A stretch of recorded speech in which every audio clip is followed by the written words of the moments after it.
സ്നേഹിതർക്കായി സ്വജീവൻ ബലി കഴിക്കുന്നതിനേക്കാൾ വലിയ സ്നേഹമില്ല എന്ന തിരുവചനം നെഞ്ചിലേറ്റി അത് മനസ്സിൽ തീയായി പടർന്നപ്പോൾ ആരോരും അറിയാതിരുന്ന ആദിവാസികൾക്ക് അമ്മയായും സ്ഥലവാസികൾക്ക് സഹോദരിയായും ഇരുൾ നിറഞ്ഞ ലോകത്തിൽ ഒരു വെളിച്ചമായി ജീവിച്ച ഒരു സ്ത്രീ, പാവപ്പെട്ടവരുടെ കണ്ണീർ തുടയ്ക്കാൻ തൻ്റെ ജീവിതം സമർപ്പിച്ച ഒരു ദൈവവിളി. ഇതാണ് സിസ്റ്റർ റാണി മരിയയുടെ കഥ. കരുണയുടെ യാത്ര, ധൈര്യത്തിൻ്റെ സാക്ഷ്യം, ത്യാഗത്തിൻ്റെ മഹത്വം. ഇന്നത്തെ ഈ വീഡിയോയിൽ ആ വെളിച്ചമായ ജീവിതത്തെ നമുക്ക് അടുത്തറിയാം. ഇന്നത്തെ ലോക സമൂഹത്തിന് ഏറെ ആവശ്യമുള്ള ക്ഷമ എന്ന പുണ്യത്തെക്കുറിച്ചാണ് ഈ കഥ. കേരളത്തിലെ ഒരു കൊച്ചു ഗ്രാമം, പെരുമ്പാവൂരിന് സമീപം പുല്ലുവഴിയിൽ വട്ടാലിൽ വീട്ടിൽ പൈലി ഏലീശ ദമ്പതിയുടെ രണ്ടാമത്തെ മകളായി 1954 ജനുവരി 29 റാണി മരിയ ജനിച്ചു. ഉത്തമ കത്തോലിക്ക വിശ്വാസത്തിലും ദൈവഭക്തിയിലും വളർന്ന അവൾ അനുദിന ദിവ്യബലിയിലും കുടുംബ പ്രാർത്ഥനയിലും സജീവമായി പങ്കെടുക്കുമായിരുന്നു. 18-ാം വയസ്സിൽ ഫ്രാൻസിസ്കൻ ക്ലാരിസ്റ്റ് സഭയിൽ ചേർന്ന അവൾ 1974 മെയ് 1 റാണി മരിയ എന്ന നാമത്തിൽ പ്രഥമ വാഗ്ദാനം നടത്തി.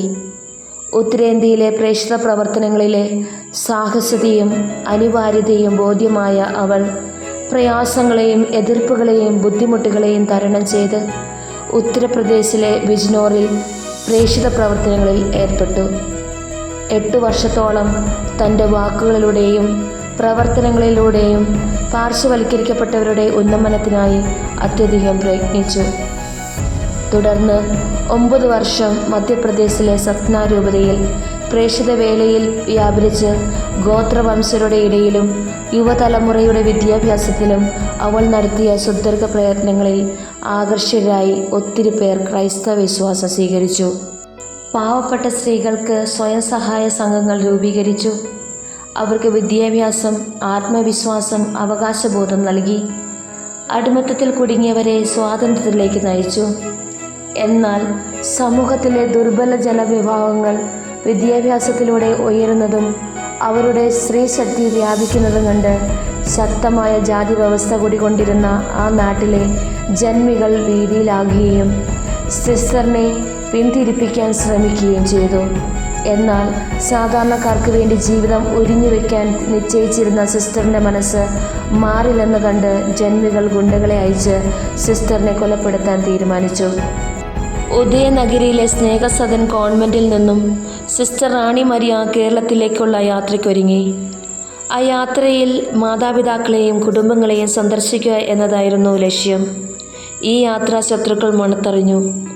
1995 ഫെബ്രുവരി 25 ജീവൻ സിംഗ്, ധർമ്മേന്ദ്ര, സമർ സിംഗ് എന്നിവർ ചേർന്ന് ബസ് യാത്ര ചേർന്നിരുന്ന സിസ്റ്ററിനെ അധിക്ഷേപിക്കുകയും തുടർന്ന് സമർ സിംഗ് മൃഗീയമായി പട്ടാപ്പകൽ ആ മാടപ്രാവിനെ വനമധ്യത്തിൽ വെച്ച് ഒരു കടാരി മുനയാൽ 54 കുത്തുകുത്തി മൃഗീയമായി കൊലപ്പെടുത്തി. അവസാന ശ്വാസം വരെ യേശുനാമം ഉരുവിട്ടുകൊണ്ട് കർത്താവിൻ്റെ മണവാട്ടി ഈ ലോകവാസം വെടിഞ്ഞു. ക്രിസ്തു കുരിശിൽ കിടന്ന് പഠിപ്പിച്ച ക്ഷമ എന്ന വലിയ പാഠം ലോകത്തിന് മുന്നിൽ ജീവിച്ച് കാണിച്ചവളാണ് റാണി മരിയ. തന്നെ 54 തവണ കുത്തി മുറിവേൽപ്പിച്ച കൊലയാളിക്ക് അവൾ മരിക്കുമ്പോഴും മാപ്പ് നൽകിയിരുന്നു. എന്നാൽ സിസ്റ്ററിൻ്റെ മരണശേഷം അവളുടെ കുടുംബം കാട്ടിയ സ്നേഹം ലോകത്തെ വിസ്മയിപ്പിച്ചു.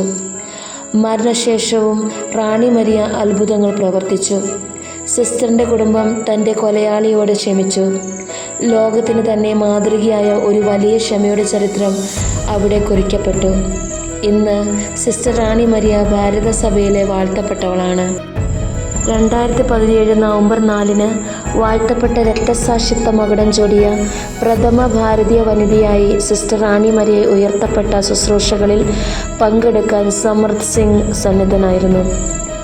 പാവപ്പെട്ടവൻ്റെ കണ്ണീരൊപ്പാൻ ഇറങ്ങിത്തിരിച്ച ആ മിഷണറി ചൈതന്യം നമ്മുടെ ഉള്ളിലും ജ്വലിക്കട്ടെ. സ്വന്തം ജീവൻ ബലിയർപ്പിച്ച് ഭാരത മണ്ണിൽ സ്നേഹത്തിൻ്റെ വിത്തുകൾ പാകിയ വാഴ്ത്തപ്പെട്ട റാണി മരിയ സിസ്റ്റർ എന്നും നമുക്ക് വഴികാട്ടിയാകട്ടെ. ആ വിശുദ്ധ ജീവിതത്തിൻ്റെ സ്മരണ പുതുക്കി നമുക്കും മുന്നേറാം.